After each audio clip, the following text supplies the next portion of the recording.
മദ്രസ അധ്യാപകരുമായി ബന്ധപ്പെട്ട രീതിയിൽ വളരെ വർഗീയമായിട്ടുള്ള ഒരു പരാമർശം നാട്ടിലൊക്കെ നടക്കുകയാണ്.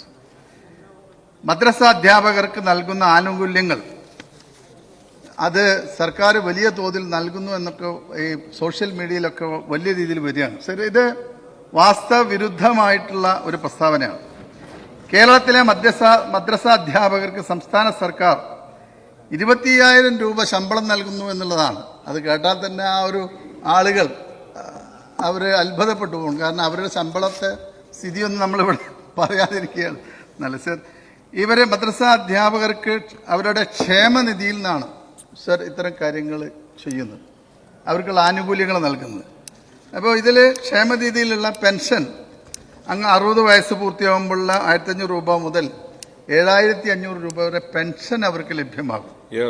അവശതാ പെൻഷൻ, അവശത കാരണം ജോലിയിൽ തുടരാൻ ആകാത്തവർക്കുള്ള പ്രതിമാസ പെൻഷൻ, അതെല്ലാം തന്നെ നൽകുന്നില്ല. അപ്പോൾ തെറ്റായിട്ടുള്ളൊരു പരാമർശം നടക്കുന്നതിന് ഗവൺമെന്റ് ഇത്തരം കാര്യങ്ങളിൽ നേരിട്ട് ശമ്പളം കൊടുക്കുന്ന ഒരു ഡിപ്പാർട്ട്മെന്റും നമുക്കില്ല.